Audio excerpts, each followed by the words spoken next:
આગળના વિડીયોમાં કેવી રીતે ડિઝાઇન આપવી, કેવી રીતે ફોન્ટને બોલ્ડ કે ઇટાલિક અથવા ફોન્ટ કલર આપવા, કેવી રીતે બેકગ્રાઉન્ડ આપવું, એના વિશે આપણે આગળના વિડીયોમાં જોયું. આજના વિડીયોમાં આપણે જોઈશું કે કેવી રીતે દરેક સ્લાઇડને એનિમેશન આપવું. આજનો આપણો ટોપિક છે કેવી રીતે એનિમેશન આપવું, અથવા બીજા પણ ઘણા ઓપ્શનો છે જેનો આપણે યુઝ કરીશું. તો સૌથી પહેલા એનિમેશન આપવા માટે શું કરવું જોઈએ? તો એનિમેશન માટે અહીંયા એનિમેશન મેનુ આપેલું છે. એનિમેશન મેનુમાં જઈશું. એનિમેશન મેનુમાં જઈશું એટલે આ રીતે ઓપ્શનો આપેલા છે, જેમાં અહીંયા એક ઓપ્શન આપેલું છે કસ્ટમ એનિમેશન. એના ઉપર ક્લિક કરીશું. તો આ કસ્ટમ એનિમેશન ઉપર ક્લિક કરવાથી રાઈટ સાઈડમાં એનિમેશન મેનુ ઓપન થશે. અહીંયા એનિમેશનનું ઓપ્શન તમને રાઈટ સાઈડમાં જોવા મળશે. હવે આપણે જે અહીંયા એનિમેશન આપવાનું છે એ આ ટેક્સ્ટ એનિમેશન છે, જેમ કે ઓલ ઇન્ડિયા ઇન્સ્ટિટ્યૂટ આને એનિમેશન આપવું છે. તો પેલા ઓલ ઇન્ડિયા ઇન્સ્ટિટ્યૂટ ઉપર ક્લિક કરીશું. પછી એની જે બોર્ડર છે એના ઉપર ક્લિક કરીશું, એટલે કે આ એની બોર્ડર છે. બોર્ડર ઉપર ક્લિક કરીશું એટલે ટોટલ સિલેક્ટ થઈ જશે. એટલે અહીંયા એડ ઇફેક્ટ એવું ઓપ્શન ઓપન થશે. હવે એડ ઇફેક્ટ ઓપ્શન ઉપર ક્લિક કરવાથી અહીંયા 4 ઓપ્શન આપેલા છે, જેમ કે entrance, emphasis, exit and motion path. Entrance, તો એન્ટ્રન્સ જે એનિમેશન છે એ એન્ટ્રી લેવલ ઉપર, મતલબ જ્યારે ટેક્સ્ટની એન્ટ્રી કરાવવાની હોય ત્યારે એનો યુઝ થાય. ઇમ્ફાસિસ નો મતલબ એ થાય કે કોઈ ટેક્સ્ટને હાઇલાઇટ કરવા છે ત્યારે આ ટાઈપની એનિમેશન યુઝ થાય. એક્ઝિટ એટલે જ્યારે પ્રેઝન્ટેશન કમ્પ્લીટ થતું હોય ત્યારે તમે આ ટાઈપની એનિમેશન આપી શકો. મોશન પાથ એટલે આની અંદર એક પ્રકારના તમે ક્રિએટ કરી શકો. તમારી જાતે ફ્રીડમ ટૂલ આપેલા હોય જેના વડે તમે તમારી જાતે ક્રિએટ કરી શકો, અપ ડાઉન લેફ્ટ રાઈટ એ રીતે. તો આપણે આમાંથી યુઝ કરીશું એન્ટ્રન્સ એનિમેશન. એન્ટ્રન્સ એનિમેશનમાં જઈશું મોર ઇફેક્ટ, એટલે આવી રીતે બોક્સ ખુલશે જેને અહીંયા કર્સર રાખીને તમે એને સાઈડમાં ખસેડી શકો. આ બધા જ પ્રકારની એનિમેશન આપેલી છે અહીંયા. તમે આમાં કોઈ પણ એનિમેશનનો યુઝ કરી શકો. દરેક એનિમેશન તમે જોઈ શકો છો, ઉપરથી લઈ નીચે સુધી ઘણી બધી એનિમેશન છે. જે એનિમેશન સપોઝ કે આ એનિમેશન પ્રિવ્યુ બતાવશે, આ એનિમેશન તમારે આની અંદર યુઝ કરવી છે તો આ એનિમેશન ઉપર ક્લિક કરીશું. ત્યાર પછી આપણે ઓકે ઉપર ક્લિક કરીશું એટલે એને એનિમેશન મળી જશે. એનિમેશન એમને એપ્લાય થઈ છે એ જાણવા માટે તમે જોઈ શકો અહીંયા 1 નંબર તમને દેખાતો હશે, મતલબ એમને એનિમેશન મળી ચૂકી. હવે આપણે અહેમદાબાદ જે લખ્યું છે એના ઉપર ક્લિક કરીશું. એના બોર્ડર ઉપર ક્લિક કરીશું. દેન એડ ઇફેક્ટ, એન્ટ્રન્સ, મોર ઇફેક્ટ. આમાંથી એમને એક બીજી એનિમેશન સિલેક્ટ કરીએ, જેમ કે આ એનિમેશન. તો આને સિલેક્ટ કરીને ઓકે આપીશું. પછી એવી રીતે સેકન્ડ સ્લાઇડ. સૌથી પહેલા હંમેશા ટાઇટલને એનિમેશન આપવું જેથી કરીને ટાઇટલ પહેલા રન થશે. એડ ઇફેક્ટ, દેન એન્ટ્રન્સ, મોર ઇફેક્ટ. અહીંથી એને કોઈ એક એનિમેશન આપીશું, જેમ કે આ એનિમેશન. દેન ઓકે. પછી આનું આખું બોક્સ બોર્ડર ક્લિક કરીને એને બોર્ડર ઉપર ક્લિક કરીશું. દેન એડ ઇફેક્ટ, એન્ટ્રન્સ, મોર ઇફેક્ટ. અહીંથી એમને પણ એક એનિમેશન આપીશું આ રીતે. પછી એને ઓકે આપીશું એટલે દરેકની એનિમેશન મળી જશે. એવી રીતે દરેક સ્લાઇડને આપણે આ રીતે એનિમેશન આપવાની છે. જેમ કે આ સ્લાઇડને પણ કોઈ એક એનિમેશન આપી દઈએ આ રીતે. દેન ઓકે. પછી અહીંયા ક્લિક કરીને એન્ટ્રન્સ, મોર ઇફેક્ટ. નીચે પણ બીજી ઘણી બધી એનિમેશનો આપી છે, જેમ કે સ્પિનર. હવે આપણે આને આપીશું એન્ટ્રન્સ, મોર ઇફેક્ટ. જેમ કે ફ્લિપ નામની એનિમેશન છે એ આપણે આને એપ્લાય કરીશું. પછી આ બોક્સ એની બોર્ડર ઉપર ક્લિક, હંમેશા ક્લિક કરીને બોર્ડર ઉપર ક્લિક કરવાથી આખું બોક્સ સિલેક્ટ થશે. ત્યાર પછી એનિમેશનમાં જઈને મોર એન્ટ્રન્સમાં આ રીતે એનિમેશન સિલેક્ટ કરો. Then okay. હવે આ બોક્સ ઉપર ક્લિક, પછી એના બોર્ડર ઉપર click, then add effect, entrance option, more effect. હવે એને પણ એક એનિમેશન આપી દઈએ આ રીતે. પછી આ સ્લાઇડને પણ એનિમેશન આપીશું, એડ ઇફેક્ટ, એન્ટ્રન્સ, મોર ઇફેક્ટ. સપોઝ કે આપણે આ સ્લાઇડને ઇમ્ફાસિસમાંથી એનિમેશન આપી છે, તો ઇમ્ફાસિસમાં પણ તમે મોર ઇફેક્ટમાં જઈને એનિમેશન આપી શકો. એમાં આ ટાઈપની એનિમેશન હોય છે, જેમ કે કલર વેવ્સ, આ ટાઈપની તમને એનિમેશન મળી રહેશે. જેમ કે આપી દઈએ તો ઓકે. એવી રીતે અહીંયા બોક્સને આપીશું, ઇમ્ફાસિસમાંથી આપીશું. તમે ગમે તેમાંથી બધાને કોઈ પણ એનિમેશન આપી શકો. દરેક એનિમેશન એમને લાગુ પડી શકે. હવે આ છે તો આને આપણે એન્ટ્રન્સમાંથી આપી છે, તો આપણે એન્ટ્રન્સમાંથી આપી શકીએ. અને આપીશું સપોઝ કે સ્પાઇરલ ઇમેજ છે, તો ઇમેજમાં સૌથી પહેલા આપણે ટાઇટલને એનિમેશન આપીશું, ત્યાર પછી આપણે ઇમેજને આપીશું. એમાં એન્ટ્રન્સમાં જઈશું, એન્ટ્રન્સમાં જઈને અહીંથી એમને કોઈ એક એન્ટ્રન્સ પિન વ્હીલ સપોઝ કે, ત્યાર પછી ઇમેજ સિલેક્ટ કરવી. ક્લિક કરવાથી આ ઇમેજ ઉપર ક્લિક કરવાથી સિલેક્ટ થશે. ધેન એડ ઇફેક્ટ, એન્ટ્રન્સ, મોર ઇફેક્ટ. અહીંથી એને પણ એક એનિમેશન આપી દઈએ આ રીતે. ઓકે. હવે લાસ્ટ જે સ્લાઇડ છે જેમાં આપણે થેન્ક્સ ફોર વિઝિટ, એ આપણું પ્રેઝન્ટેશનની લાસ્ટ સ્લાઇડ છે, તો એમાં તમે એક્ઝિટમાંથી એનિમેશન આપી શકો. એક્ઝિટ ઓપ્શન, એમાં મોર ઇફેક્ટ. એન્ટ્રન્સમાં જે એનિમેશન છે બધી જ એક્ઝિટમાં હોય. ફરક એટલો હોય કે આમાં સૌથી પહેલા ટેક્સ્ટ ડિસ્પ્લે થાય, ત્યાર પછી ટેક્સ્ટ ગાયબ થાય. આપણે એક જોઈ લઈએ એટલે તમને ખ્યાલ આવી જાય. ગ્રો એન્ડ ટર્ન, સપોઝ કે આ રીતે ટેક્સ્ટ ગાયબ થશે. સ્પિનર અને અનફોલ્ડ, આ રીતે તમે એનિમેશન એને આપી શકો. જેમ કે મેગ્નિફાય, સ્લિંગ, સ્લીશ, આ એનિમેશન આપી દઈએ. દેન ઓકે. હવે વિઝિટ, એને પણ એક્ઝિટમાંથી જ આપીશું. એક્ઝિટમાંથી એને મેગ્નિફાય આપી દઈએ આ રીતે. તો દરેકને આપણે જે એનિમેશન આપી એ એનિમેશન બધી ટેક્સ્ટ એનિમેશન હતી. હવે ટેક્સ્ટ એનિમેશન આપ્યા પછી બીજી પ્રકારની એક એનિમેશન આવે જેને કહેવાય સ્લાઇડ એનિમેશન. જ્યાં એનિમેશન મેનુની અંદર જે અહીંયા તમને દેખાય છે આ બધી સ્લાઇડ એનિમેશન. તો સ્લાઇડ આખી સ્લાઇડને એનિમેટ કરે. તો આપણે અહીંથી કોઈ પણ ડિઝાઇન પસંદ કરવાની રહેશે. સપોઝ કે આ ડિઝાઇન, પછી એવી રીતે બીજી સ્લાઇડ, એવી રીતે 1 by 1 સ્લાઇડ લઈ તમે આ રીતે ડિઝાઇન સિલેક્ટ કરી શકો. બીજી સ્લાઇડ એને કંઈક અલગ પ્રકારની આપીશું, જેમ કે આ. તો આ સ્લાઇડને આપીશું જેમ કે આ સ્લાઇડને આપીશું આ પ્રકારની એનિમેશન. આ સ્લાઇડને આપીશું આ પ્રકારની એનિમેશન. અને હજુ નીચે આપણે છેલ્લી સ્લાઇડ છે, આ સ્લાઇડને આપણે આપીશું આ પ્રકારની.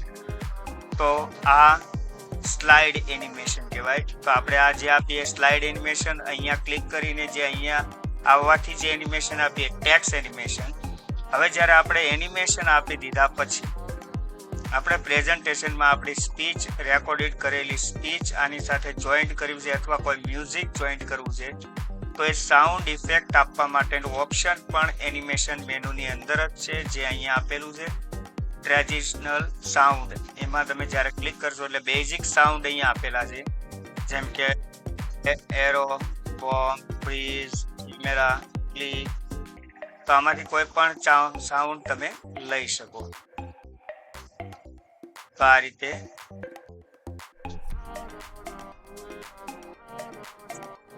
જેમ કે આ સાઉન્ડ લઈએ, પછી આને સપોઝ કે આપણે કોઈ બીજું સાઉન્ડ આપવું છે તો અહીંથી કોઈ અન્ય સાઉન્ડ સિલેક્ટ કરી લો. પછી આને કોઈ અન્ય સાઉન્ડ આપણે સિલેક્ટ કરીને આપી દઈએ. આને પણ કોઈ અન્ય સાઉન્ડ સિલેક્ટ કરીને આપણે આપી શકીએ. એક સરખું સાઉન્ડ રાખવું હોય તો પણ તમે રાખી શકો. અથવા સપોઝ કે તમારી રેકોર્ડિંગ કરેલી સ્પીચ આમાં જોઈન્ટ કરવી છે તો એના માટે તમારે અધર સાઉન્ડમાં જવું પડે. અધર સાઉન્ડમાં જઈને તમારું જે તે સાઉન્ડ જે ફોલ્ડરમાં સેવ કરેલું છે MP3 એ સાઉન્ડ સિલેક્ટ કરીને જ્યારે ઓપન કરશો એટલે એ સ્લાઇડમાં એ સાઉન્ડ આવી જશે. પછી જ્યારે સ્લાઇડ રન થશે ત્યારે એ તમારી સ્પીચ રેકોર્ડ કરેલી સ્પીચ આવશે. અત્યારે આપણી જોડે રેકોર્ડ કરેલી સ્પીચ નથી એટલે આમાંથી કોઈ પણ બેઝિક સાઉન્ડ લઈ લઈશું. તો આમાં પણ કોઈ એક સાઉન્ડ આપી દઈએ અને સપોઝ કે આ છે લાસ્ટ સ્લાઇડ, એમાં પણ એક સાઉન્ડ આપી દઈએ. તો આ રીતે તમે આ ઓપ્શનથી સાઉન્ડ ઇફેક્ટ આપી શકો. ત્યાર પછી એની નીચે એક બીજો ઓપ્શન છે ટ્રેન્ઝિશન સ્પીડ. હવે એ શું છે એ જોઈએ. તો સપોઝ કે ફર્સ્ટ સ્લાઇડ ઉપર ફરીવાર જઈએ. હવે અહીંયા આપેલું છે ફાસ્ટ, એટલે જે સ્લાઇડ એનિમેશન થાય છે એકદમ ફાસ્ટ થાય છે.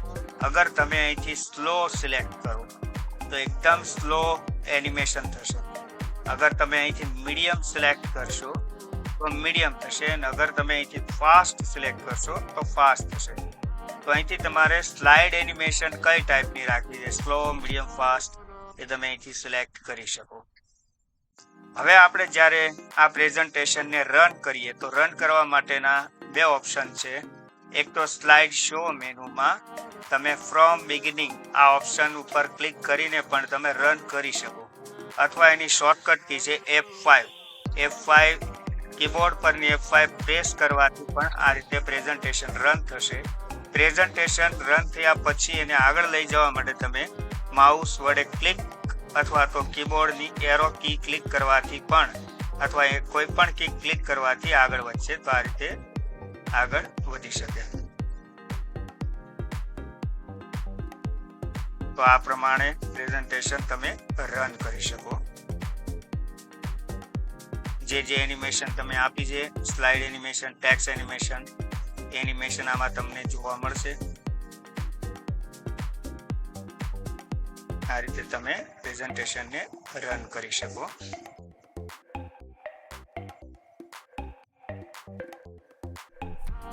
આ રીતે દરેક સ્લાઇડ રન થશે. ક્લિક કરવાથી જે બીજી એનિમેશન ઉપર જશે. અહીંયા આપણી ઇન્ફાસિસની એનિમેશન આપી છે, એટલે પહેલેથી આપણને fees of course A display થયેલું દેખાશે, અને પહેલેથી કોર્સનું જે કાંઈ ફીસ છે ડિસ્પ્લે થયેલી દેખાશે, કારણ કે આપણે આપેલી છે ઇન્ફાસિસ. જ્યારે એન્ટ્રન્સ આપો ત્યારે ટેક્સ્ટની એન્ટ્રી થશે. હવે જે આપણે કમ્પ્યુટર કોર્સની ફીસ માટે જે એનિમેશન આપી દઈએ, એન્ટ્રન્સ આપી દઈએ, એટલે અત્યારે આપણને ડિસ્પ્લે નહીં થાય. હવે જ્યારે આપણે ક્લિક કરીશું ત્યારે જ ડિસ્પ્લે થશે. તો આ રીતે ઇન્ફાસિસની આપેલી હોય તો એમાં ટેક્સ્ટ પહેલેથી ડિસ્પ્લે થયેલા દેખાશે. આ એન્ટ્રન્સ ઇફેક્ટ છે. આમાં આપણે એક્ઝિટ એનિમેશન આપી દીધી, એટલે આમાં ટેક્સ્ટ આપણને ડિસ્પ્લે થયેલા દેખાશે. હવે જ્યારે ક્લિક કરીશું ત્યારે ટેક્સ્ટ જે એનિમેશન આપી છે એ મુજબ ગાયબ થશે. હવે જ્યારે પાવર પોઈન્ટ રનિંગ ચાલુ હોય, પાવર પોઈન્ટ પ્લેઇંગ ચાલુ હોય, ચાલુ રનિંગ ની બહાર આવવા માટે કીબોર્ડ પરની એસ્કેપ કી પ્રેસ કરવાથી તમે રનિંગ માંથી બહાર આવી શકો.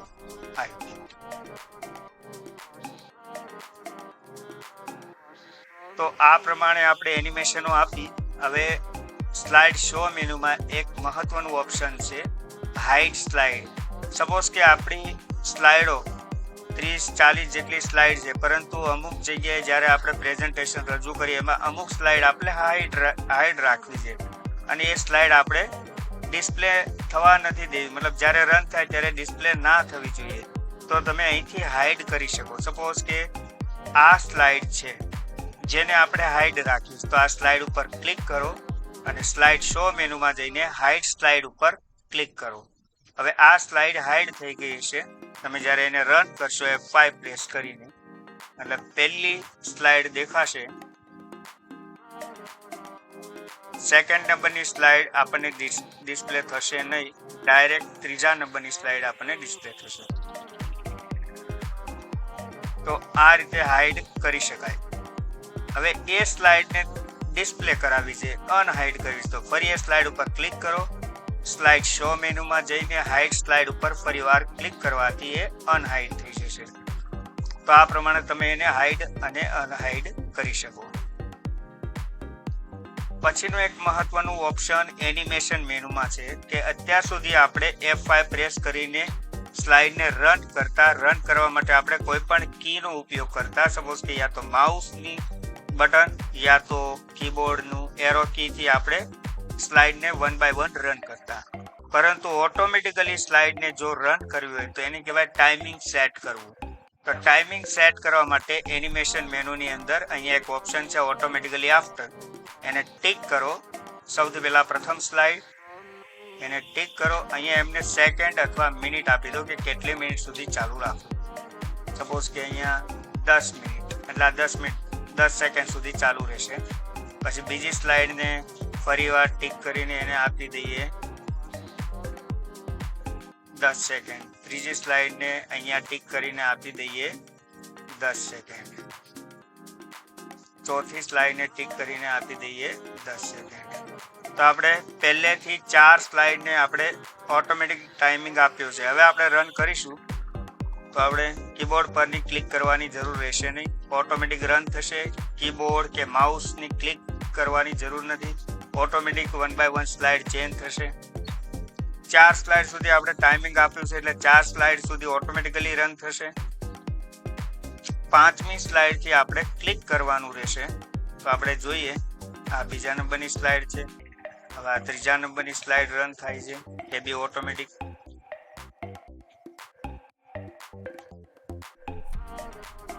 તો આ રીતે ત્રીજા નંબરની સ્લાઇડ રન થઈ. આ ચોથા નંબરની સ્લાઇડ. 4 સ્લાઇડ સુધી આપણે ઓટોમેટિક ટાઈમિંગ આપ્યું છે એટલે 4 સ્લાઇડ સુધી ઓટોમેટિકલી રન થશે. આ સ્લાઇડમાં આપણે ટાઈમિંગ નથી આપ્યું એટલે આ ઓટોમેટિકલી રન નહીં થાય. આના માટે હવે આપણે ક્લિક કરવું પડશે ત્યારે જ રન થશે. તો આ રીતે ક્લિક કરીને રન કરી શકાય. અગર આને ટાઈમિંગ આપ્યું હોત તો આ પણ ઓટોમેટિક રન કરી શકાય. તો આ રીતે દરેક સ્લાઇડમાં આપણે અગર ટાઈમિંગ ગોઠવી દઈએ તો બધી સ્લાઇડ ઓટોમેટિક રન થશે. આપણે એના માટે ક્લિક કરવાની જરૂર રહેશે નહીં.